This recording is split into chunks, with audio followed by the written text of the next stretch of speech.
हात्ती हात्ती हिँड्नु भएको छ। कहाँ जान लाउनु भएको छ? एयरपोर्ट हो बाबु। एयरपोर्ट जान लाउनु भएको छ। प्लेन छुट्दैछ हो? प्लेन छुट्दैछ। ए ल ल कहाँ जान लाउनु भएको छ? मिडिया कोरिया जाँदै हुनुहुन्छ? मेचिकाली खबर। हजुर तपाईँहरू कोरिया जाँदै हुनुहुन्छ? ए कति बजेको टिकट छ? 7:30 को? ओहो तपाईँलाई ढिला भइसक्यो। अब छैन मेरो गाडी उहाँ बानेश्वरमा छ। फेरि यहाँ तिनको निम्ति जान टाइम लाग्छ। सुन्नु न हेलो उहाँले पुऱ्याइदिनुहुन्छ दाइ उहाँले पुऱ्याइदिनुहुन्छ सिंगल सिंगल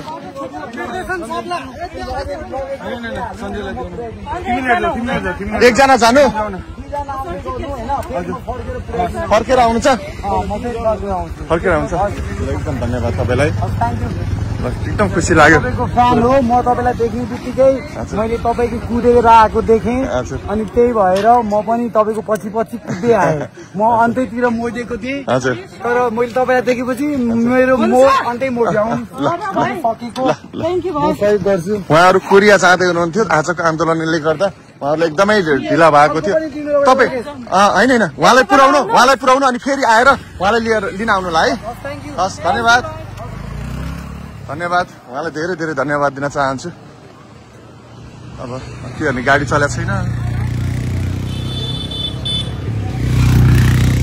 एकजना हेलो हेलो रोक्नु न तपाईँ उहाँलाई ढिला भएको छ कोरिया जाँदै हुनुहुन्छ प्लेन छुट्टा लाग्छ लगिदिनुहुन्छ उहाँ लगेज हेर्नु न लगिदिनु है थ्याङ्क यू यार आउनुहोस् न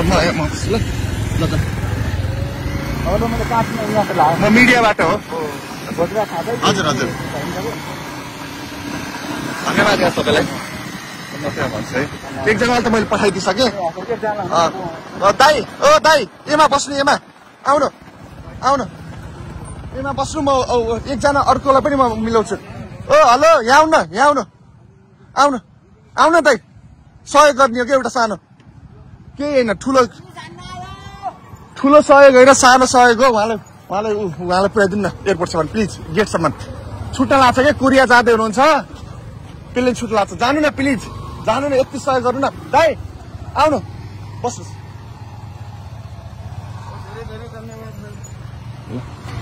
बस्नु ल पहिले तपाईँ बस्नु त म गरिदिन्छु दाइ धन्यवाद है हजुरलाई ए ल छिटो गर्नुको रहेछ कि मलाई गाह्रो भइसक्यो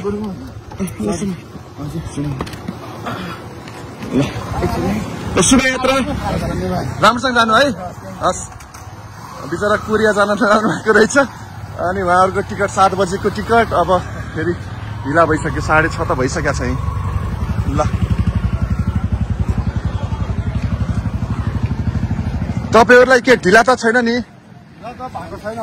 ढिला भएको छैन है त्यही हो कहाँ जाँदै हुनुहुन्छ तपाईँहरू कुन ठाउँ कतार जाँदै हुनुहुन्छ ढिला भएको छ भने तपाईँहरू लिफ्ट लिनु न यस्तो बाइकहरूबाट लिफ्टहरू लिएर जानु न है ल ढिला भएको छैन भने त मजाले पुगिहाल्नुहुन्छ ल जानु हस् नमस्ते